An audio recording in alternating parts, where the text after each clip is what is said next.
izwe elathandwa yimi nawe, ukuze ilowo nalowo okholwa yiyo angabhubhi kepha abe nokuphila okuphakade. Sathengwa ngenani eliphezulu, sathengwa ngenani elingaphezulu wonke amanani. Yini besingayikhipha sithi siyabonga, yini besingayikhipha sithi siyabonga. Ukuhlengwa kwempilo yethu, ngiyacabanga mina ngeke ngavuma ukufa endaweni yomunye umuntu, kodwa uJesu wavuma ngoba engithandile, wathi ngiyokufa endaweni yakho. Yini besingambonga ngayo uNkulunkulu?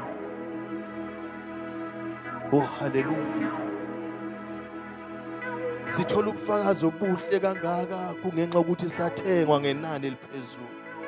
And kulobufakazi sitshengisa ukuthi owasithenga even endleleni akeze kusishiya, uyaprovide. Haleluya. Ngoba uNkulunkulu othembekayo bazalwane, uNkulunkulu onobubele, uNkulunkulu onothando, uthando lakhe ulutshengisa usuku nosuku phezu kwempilo zethu. Haleluya. Kulamasonto sisendabeni nje yethu yokuveza uJesu Kristu. Haleluya. Simveza, saveza igama ukuthi kunegama elingaphezulu wonke amagama. Haleluya. Saveza even ama-miracles awenzekayo egameni likaJesu, ukuthi even nathi empilweni zethu kusengenzeka uma kuphela sikholwa. Haleluya. Lento yethu ukuthi sibheke izinto ezenzakalayo kudinga ukuthi sikholwe kuphela. Haleluya. Kithi uma ukholwa konke lezi zinto zokulandela. Haleluya. Sidinga ukuthi simkholwe, sikholelwe kuleli gama likaJesu. Haleluya. Sikhulumile even evikini, phakathi neviki sakhuluma ngengilosi ukuthi ingilosi zinomsebenzi eziwenzayo. Haleluya. Uma zenza umsebenzi kodwa zizela kubantu abakholwayo. Haleluya. Uma kuwakholwa kukwenza ukuthi uvule umlomo. Haleluya. Ukhulume into ungayicabanga ukuthi ingenzeka, kodwa bese uyakhuluma uthandaza ukuthi baba ngicela u1 2 3. Ingilosi zikhona ukulalela ukuthi sithini, bezithatha ziye kuBaba. Haleluya. Haleluya. Ngiyafisa ke bazalwane siye ezwini lethu. Izwini lenkosi solithola kuJohn chapter number 11. Sizofunda nje amavesi amaninganyana from verse number 32 kuya ku verse number 44. Haleluya. John chapter number 11 verse number 32 kuya ku 44.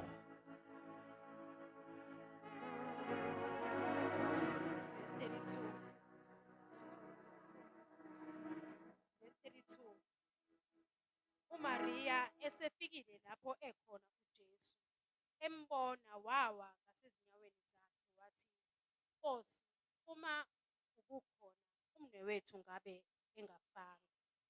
Nkosi, ukube wena ubukhona ngabe umnewethu engafanga. Okusho ukuthi nezinto ezifayo uma uJesu engekho. Uma wena ubukhona ngabe umnewethu engafanga. Ukuze izinto zingafi empilweni yakho, iphupho lakho lingafi, udinga uJesu empilweni yakho. Udinga ukukholwa. Haleluya. Qhubeka sisi. Ngakho uJesu ebona ekhala, nabaJuda afika naye bekhala, wabubula emoyeni wakhathazeka. Wathi, nimbekephi na? Wathi kuye, Nkosi, woza ubone. uJesu wakhala izinyembezi. Ngakho-ke abaJuda bathi, bheka ukumthanda kwakhe okungaka. Kepha abanye kubo bathi, lo owavula amehlo empumputhe wayengekwenze yini ukuba yena lo angafi na? Ngakho uJesu ebubula futhi ephakathi kwakhe, wafika ethuneni, lalingumhume, kwakukhona itshe phezu kwawo. Wathi uJesu, susani itshe. uMarta udadewabo ofileyo wathi kuye, Nkosi, usenuka ngokuba sezizini. uJesu wathi kuye, angishongo yini kuwe ukuthi uma ukholwa uzawubona inkazimulo kaNkulunkulu na? Angishongo yini kuwe ukuthi uma ukholwa Angishongo yini kuwe ukuthi uma ukholwa uyakubona inkazimulo kaNkuluNkulu na? Uma ukholwa, inkazimulo kaNkuluNkulu ibonwa abanjani? Abakholwayo. Haleluya. Amen. Qhubeka. Balisusa-ke itshe. uJesu waphakamisa amehlo wathi, Baba, ngiyakubonga ngokuba ungizwile. Bengazi mina ukuthi ungizwa njalo, kodwa ngenxa yesixuku esingiphahlileyo ngisho lokho, ukuze bakholwe ukuthi nguwe ongithumile. Esekhulume lokho wamemeza ngezwi elikhulu wathi, Lazaro, phuma. Waphuma ofileyo eboshwe izinyawo nezandla ngezindwangu, ubuso bakhe bumboziwe ngeduku. uJesu wathi kubo, mthukululeni nimyeke ahambe. Amen. Wathi uJesu, mthukululeni nimyeke ahambe. Baba, izwi lakho liphilile. Lanamuhla sithembe lona ukuthi lizoletha ushintsho empilweni zethu. Siyamelana babotha namandla onke nayo yonke imimoya ebumnyama engaliphambanisa ukufunda kwezwi lakho. Siyakhuleka babotha namandla onke, sikhulekela indlebe zikamoya ukuba sikulalele babotha namandla onke bese siyalenza njengokusho kwalo. Kwelihle igama lomfowethu uJesu Kristu waseNazaretha. Amen. Haleluya. Lana ke bazalwane esifunda khona ukuze mhlambe nongakaza ifunde le ndaba sihlehle kancane. Yilana kuthiwa kwakunaba sisi labo babili uMartha noMaria. Haleluya. And labo sisi ababili babe nomfowabo obizwa ngoLazaro. Haleluya. ULazaro lo kwakuthiwa kwakuwumhlobo kaJesu. Haleluya. Okusho wayeyumngane kaJesu. Haleluya. Uma ewumngane noJesu waseyagula ke umngane kaJesu. Haleluya.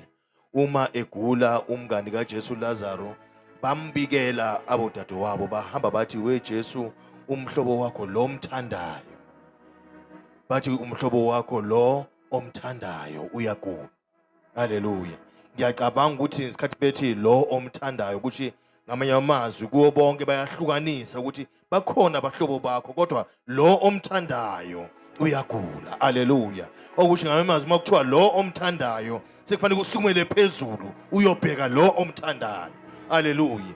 Bese lithi iBhayibheli waphinde wahlala uJesu wangaya. Haleluya. Lithi iBhayibheli mayesehleli engayi bayamangala ukuthi lo omthandayo kodwa uyahlala mayegula.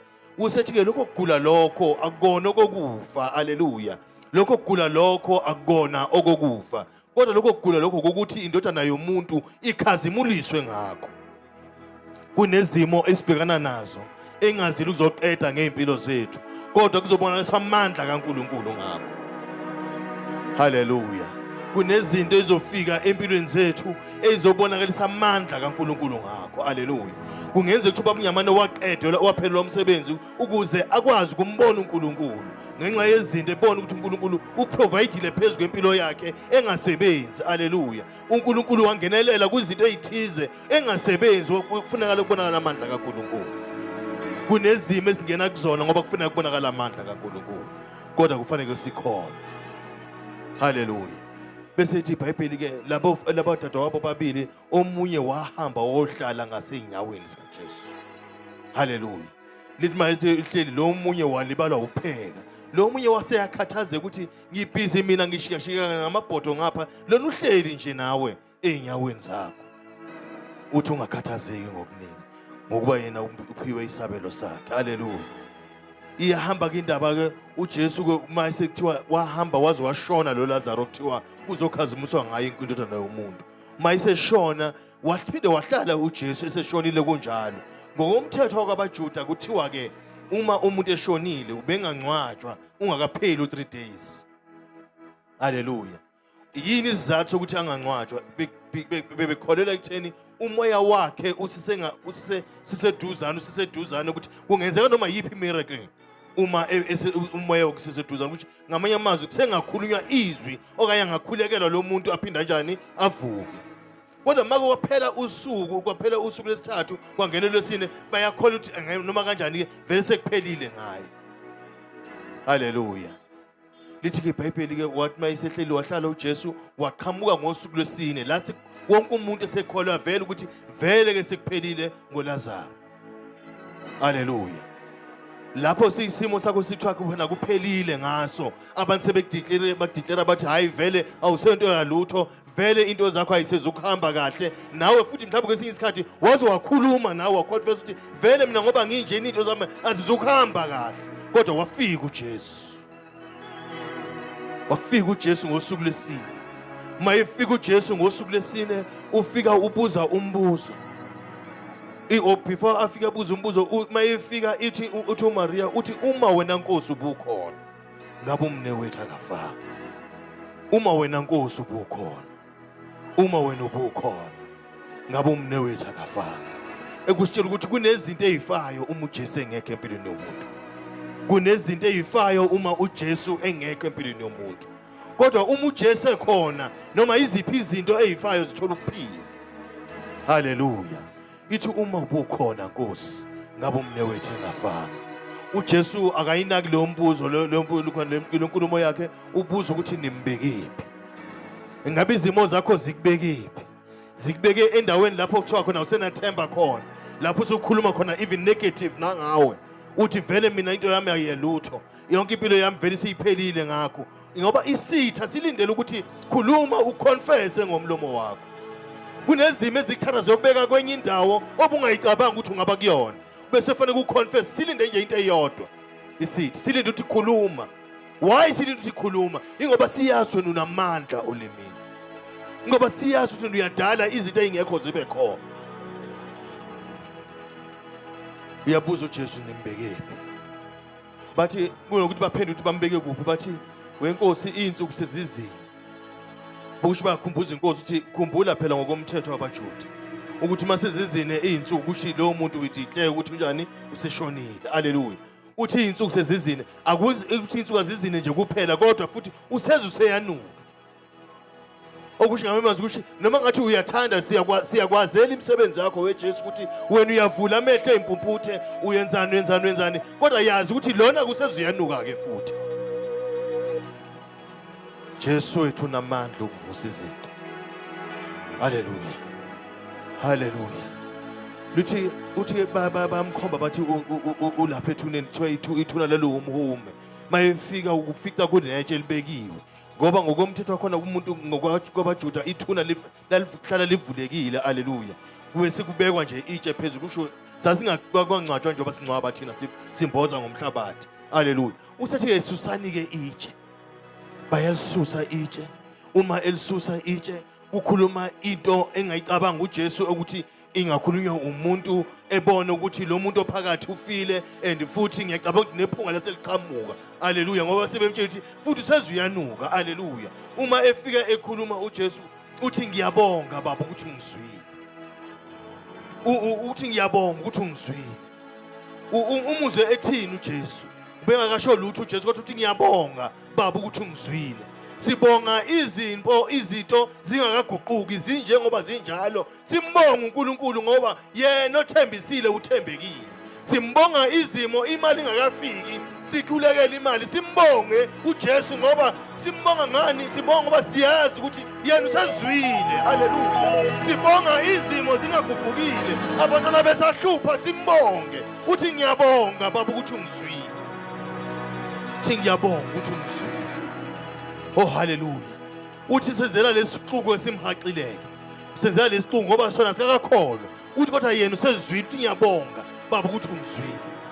Engathi noma usibona isimo uthi asivumi ukuthi wena ungakhuluma ukuthi ngiyaphila, kodwa khuluma ukuphila phezulu kwesimo sakho. Isimo siphikisana nawe, khuluma ukuphila phezulu kwaso, ngoba isitha yonke esiyigadile ukuthi khuluma negative phezulu kwempilo yakho. Uthi baba ngiyabonga ukuthi ungizwile. Ngiyabonga ukuthi ungizwile. Usethi ngiyabonga futhi ungizwa njalo. Haleluya. Uthi bonga ukuthi ungizwa njalo. Haleluya. Okusho ngamazwi yonke imikhuleko oyenzayo izwakele kuNkulunkulu. Okwethu ukuthi siyobonga kuNkulunkulu. Sibonga ukuthi uyasizwa imikhuleko esiyenzayo. Imikhuleko esiyenza phambi kwaNkulunkulu, uNkulunkulu uyasizwa. Akwenzeki sikhuleke uNkulunkulu angezwe.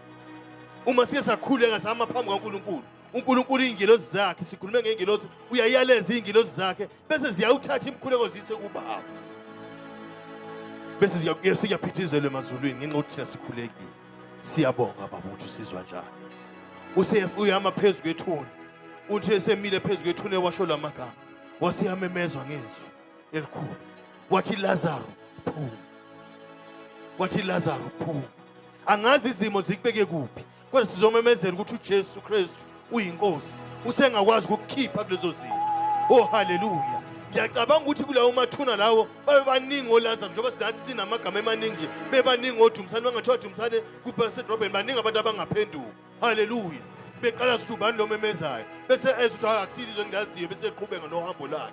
Kodwa wama uJesu phezu kwethuna, wathi bethi Lazaro phuma. Haleluya. Ngenxa ukuthi wayimemeza ngezwi elikhulu, babaningi oLazaro ababengaphuma, kodwa ngenxa ukuthi kukhishwe lo waphuma. Haleluya. Bathi bayiphuma uphuma eyoshiwe kuney'ndwangu ezazimbophile indwangu zokufa. Haleluya. Angazi yini ezikubophile ey'bopha impilo yakho. Haleluya. Kodwa ukhona uJesu okhululanayo, ukhona uJesu othi mayisefikile empilweni yomuntu amkhulule umuntu, noma ngathiwa yilezo ndwangu bese zokufa, kodwa ukhona uJesu okhululanayo, usikhulula kuzo zonke. Oh haleluya. Abanye iy'ndwangu zabo zokufa utshwala, uthi umuntu ubambekile nje otshwaleni ey'ndwangeni ezimbophile, ey'bophe nje impilo yakhe. Omunye nje ubanjwe nje amantombazane, omunye ubanjwe nje abafana, omunye ubanjwe nje amanga, indwangu yokufa. Kodwa ukhona uJesu okwazi ukukhulula umuntu, ukhona uJesu okwazi ukukhulula umuntu, amkhulule bese ehambe ngokukhululekile impela. Ukhona uJesu okwazi ukukhulula umuntu, ukhona uJesu okwazi ukukhulula umuntu. Noma ngathiwa into bisiphele indawo, iphele ukufa, ifile ngendlela eyisimangaliso, kuthiwa sekuyanuka, kodwa uJesu shothoba usuyidela kangakanani, ukhona uJesu ozokwazi ukukhipha kuzo zinto. Okwethu ukuthi we need to say the word, we need to speak the word. Sivumele ukuthi sifuna ukuphuma. Oh haleluya. eLodebar kwakukhona abantu bonke ababengenathemba, bonke abantu ababehlala khona, umuntu wayengayinakile impilo yomunye umuntu. Kodwa bathi bakufika uzokhishwa uMefibhoshethi, kwathi ukuthi uMefibhoshethi akholwe ukuthi ubiziwe. Oh haleluya. Wayengeke akwazi ukuphuma eLodebar engathembi. Ukhona uJesu okwazi ukukhulula umuntu. Lo Jesu mayesekukhululile uba ngokukhululekile impela. Uma ukhululwa uJesu uba ngokukhululekile impela. Uthi mayisekhulule sephumile obeboshiwe ngey'ndwangu zokufa, usithi mkhululekeni biyeke nahambe, wahambe ekhululekile. Ngiyacabanga abantu babehlangana nabo kanti isipoko, kanti uJesu sefikile. Kodwa ohlabelelayo uJesu ufika ekuseni, abantu abathi sebeqedile impilo seyiqedile ngawo, kodwa bese yafika uJesu. Uma esefikile afika kukhulula. Ngilethele lo Jesu loyo okwazi ukukhulula impilo yomuntu. Nangu lo Jesu okwazi ukukhulula impilo yomuntu. Ngokwethu asikwazi ukuyikhulula, ngokwethu asikwazi ukuyikhulula. Sisebeza uMartha noMaria babekhala ngomfowabo, kodwa kwadinga ukuthi kufanele kufike uJesu ukuze indodana yomuntu ikhazemuliswe ngayo, ukuze indodana yomuntu ikhazemuliswe. Ikhazemuliswa ngani? Ngokuthi simvusile uJesu. uJesu asizwe ukuthi kukhona imingcwabo okawuhambela, kodwa uJesu ufika mase izinto yifile bese yavusa abantu abafileyo. Oh haleluya. Akwazike ukubhekela ukufa nokuphila, ukufa kuqhubeka nokufa. Ngoba mase kubhekela ukufa nokuphila, ukufa kuphelwa indawo bese kuba ukuphila nako. Oh haleluya. Ngoba ukuphila mase kufikile, kufika kuyo yonke ingxenye yempilo yomuntu. Wafika kwakhulunywa kuHezekeli, kwathiwa weHezekeli wathathwa ngombono wawo sesigodini samathambo. Wathi bayefika esigodini samathambo, kwathi ubonani? Wathi ngibona amathambo futhi asomile kakhulu. Haleluya. Okusho ngamanye isimo sakhona sesiwesi, isimo sakhona sesiwesi, namathambo futhi ahlakazekile. Awagcinanga ngokoma nje kuphela, futhi ahlakazekile. Uthi umbayibuza uthi asengaphila lamathambo na? Asengaphila lamathambo na? Uthi angazi wena Nkosi owaziyo. uJesu Kristu owaziyo ngempilo zethu. Uthi angazi Nkosi wena owaziyo. Usethi uthi profeta-ke phezu kwalamathambo. Oh haleluya. Profeta-ke phezu kwalamathambo. Wathi mayiseqala wathi-ke wemathambo izwani izwi likaJehova. Haleluya. Wangasho izwani izwi lami, kodwa izwani izwi likaJehova. Ngoba selifikile izwi likaJehova, izinto ayifile ziphelelwa ukufa, ziqhubeka nokuphila. Haleluya. Wathi mayefika wathi izwani izwi likaJehova, aqala amathambo. kwaba khona ubugudlugudlu bamathambo, kwaba khona umsindo ozwakalayo, kwathiwa kwaba khona umsindo omkhulu esigodini samathambo, ithambo nethambo ligijimana kwelinye ngenxa yokuthi akumayeza ukuphila phezu kwawo. Haleluya! Ngoba ukufa akwazi ukuqhubeka nokufa uJesu sefikile. Haleluya! Kwaba khona ubugudlugudlu bamathambo, ithambo ligijimana kwelinye ithambo. Lithi iBhayibheli, ngiyacabanga ukuthi even nezinto abafana babelusa kuleyo veli leyo babekhona amathambo bawajijelile bawajijela ekudeni, kodwa ithambo nethambo lagijima laya kwelinye ithambo nakubo, ngoba uNkulunkulu mayesefikile uhlanganisa izinto ebeyihlakazekile. Izinto ebeyihlakazekile zithatha ishape ngenxa yokuthi sekufika uJesu empilweni zomuntu. Ukhona uJesu okwasiphilisayo. Lithi iBhayibheli, wathi mathambo mayesehlakazekile kwakhulunywa kuona, kwakhulunywa nje izwi. Azange kube khona umuntu okuthiwa kwaqashwa abantu ithende kwathiwa hambani eqoka lamathambo nilibone ithambo ukuthi libhilonga laphaya, kodwa kwakhulunywa izwi phezu kwamathambo. Amathambo ahlakazekile akwazi ukuthi agijima la kwelinye ithambo. Ngathi ngiyabona egxumagxuma eshona kwelinye ithambo, ngathi lifika ithambo lakambuli laya straight kwambuli. Azange kube khona izinto eziphambanayo, ithambo lakambuli lakakhumayo, kodwa ithambo lakambuli layakwambuli. Lathi mase lifika kwambuli lenza sure ukuthi futhi kwi-position ecorrect. Ithambo lasenyaweni layo enyaweni, ngoba uNkulunkulu unamandla ukuhlanganisa izinto ezihlakazekile. Nangu uJesu okwazi ukuphilisa, nangu uJesu okwazi ukuphilisa, owafika wamemeza ethuneni wathi, Baba ngiyabonga ukuthi ungizwa njalo. Haleluya! Lento yokuthi ngiyabonga Baba ukuthi ungizwa njalo, okusho even namathambo bayakwazi ukulalela izwi, likhunywa izwi kulona, agijima ahlangana. Kwaba khona umsindo ogudlugudlu amathambo ahlangana. Athi mayesehlangana amathambo kwabonakala ukuthi sikhuluma ukuphila phezu kwawo, kodwa still awaphili amathambo, asehlangene lamathambo ayinto afome istructure. Bese kuthiwa khuluma-ke profeta nakuyinyama nakuyimsipha. Kwaprofethwa phezu kwayinyama nakuyimsipha. Kwabonakala amathambo embozwa inyama, kwabonakala amathambo efakwa imsipha. Haleluya! Haleluya! Yafoma inyama kwaba umuntu ophilayo. Kwasuka kubonakala sekuyisidumbu somuntu khona, kuyabonakala ukuthi kwakuwumuntu khona lokho, kodwa manje kulele kufila kuphili. Haleluya! Bese kufanele ukuthi kukhulunywe ukuphila phezu kwakho. Wasithi profetha-ke nakuwumphefumulo. Kwafanele kulanda umphefumulo lapho ukhona, ngoba waphuma umphefumulo kwafanele kuprofethwe umphefumulo ukuthi mawubuye uze khona kulamathambo. Haleluya! Ngoba uNkulunkulu mayedala, wadala womdala umuntu wambumba ngokuthula lomhlabathi, wathi bayisembumbile wayibona lento ayiphumbile ukuthi ilele futhi ayinyakazi. Wehla uNkulunkulu waya phansi ekhothamela mina nawe, wayofaka umoya wakhe. Wathi mayisemphefumulela umuntu waba yisidalo esiphilayo, wabonakala umuntu egxumagxuma ephila, ngoba sekufaka umphefumulo kaNkulunkulu. Ngoba into noNkulunkulu ayikwazi ukungaphili uma kukhona umoya kaNkulunkulu. Kwafaka umoya kaNkulunkulu nakuwona lamathambo, kuthiwa profeta nakuwa amathambo. Profeta kuwumoya ukuthi uma ungena umoya, ngoba uma ungekho umoya kaNkulunkulu kusho lento ayiphili. Sidinga umoya kaNkulunkulu, sidinga uJesu kuze uphile phezu kwempilo zethu, sidinga uJesu, sidinga ukumukela uJesu kuze siphile.